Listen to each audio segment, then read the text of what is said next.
Selamat sejahtera kepada semua rakan-rakan dan guru-guru yang sedang menonton video ini.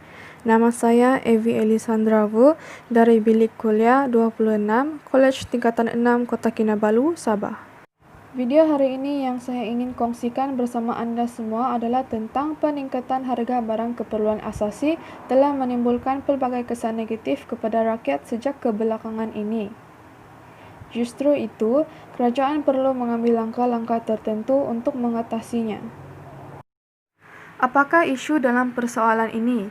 Isunya ialah peningkatan harga barang keperluan asasi. Kehendak soalan yang diminta dalam soalan esei ini ialah kesan negatif peningkatan harga barang keperluan dan juga langkah-langkah kerajaan untuk mengatasi masalah peningkatan harga barang keperluan. Apakah format penulisan esei ini? Dalam esei ini ada diminta dua perkara, yaitu kesan negatif dan juga langkah-langkah. Maka format esei ini ialah 2+3 atau 3+2. Apakah itu barang keperluan? Barang keperluan merupakan barang asas yang diperlukan untuk menjalankan aktiviti harian. Contohnya, makanan seperti beras, minuman seperti air, dan juga pakaian seperti baju dan seluar. Apabila harga barang keperluan meningkat, rakyat akan terkesan kerana tidak dapat membeli barang keperluan yang mencukupi.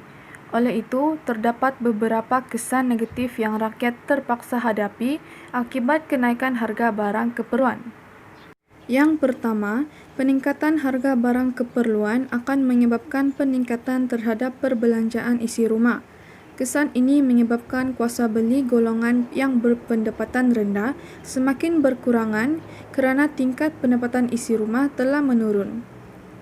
Sebagai contoh dalam situasi yang kita alami sekarang, iaitu pandemik COVID-19, akan menyebabkan para pembekal barang ataupun peniaga cenderung untuk meningkatkan harga barang keperluan kerana permintaan orang ramai yang semakin tinggi terhadap barang keperluan tersebut.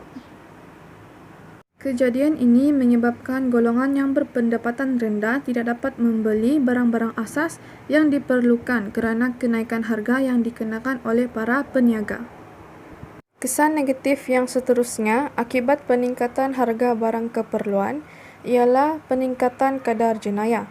Kejadian jenayah berlaku apabila terdapat segelintir individu yang tidak mampu untuk membeli barang keperluan asas kerana harga yang ditawarkan adalah terlalu tinggi untuk mereka, dan ini akan menyebabkan naluri mereka untuk mencuri atau merompak demi mendapatkan sesuatu barang itu. Sebagai contoh, seseorang individu yang tidak mempunyai hasil pendapatan terpaksa mencuri wang atau merompak kedai demi mendapatkan barang keperluan tersebut, dan ini secara langsung akan meningkatkan kadar jenayah dalam kalangan rakyat di negara ini. Selain daripada itu, peningkatan harga barang keperluan juga menyebabkan peningkatan aktiviti dalam menyorokkan barang keperluan asas. Hal ini berlaku antara segelintir peniaga-peniaga yang tidak bertanggungjawab. Mereka mengambil kesempatan untuk menyorokkan barang-barang keperluan ini dan seterusnya meningkatkan harga barang keperluan tersebut apabila permintaan rakyat yang semakin tinggi. Hal ini tidak patut dilakukan kerana perbuatan ini dianggap sebagai mementingkan diri sendiri. Justru itu, dalam usaha untuk membendung kesan-kesan negatif ini, terdapat beberapa langkah untuk mengatasi peningkatan harga barang keperluan asasi ini. Langkah yang patut diambil oleh kerajaan untuk mengatasi masalah peningkatan harga barang keperluan ialah memperkasakan penguatkuasaan undang-undang. Kerajaan boleh bertindak untuk meletakkan harga maksimum pasaran bagi barang-barang keperluan tersebut. Ini bagi mengelakkan perbuatan para peniaga yang sesuka hati meningkatkan harga barang keperluan terhadap pembeli sehingga menyebabkan mereka yang memerlunya tidak mampu untuk membelinya. Kerajaan juga boleh mengambil tindakan yang berat terhadap peniaga-peniaga yang mengambil kesempatan. Sebagai contoh, kerajaan boleh menarik balik atau menggantungkan lesen perniagaan peniaga-peniaga yang tidak bertanggungjawab ini. Akhir sekali, kerajaan boleh mengambil langkah untuk meningkatkan kesedaran dan pendidikan kepenggunaan untuk rakyat. Kerajaan boleh mengadakan sebuah kempen untuk meningkatkan kesedaran rakyat semasa membuat perbelanjaan barang keperluan asas.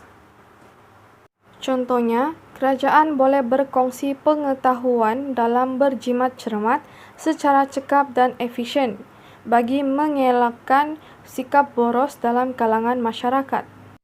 Sekian sahaja daripada saya. Saya berharap perkongsian saya pada hari ini dapat membantu anda sedikit sebanyak tentang penulisan esei.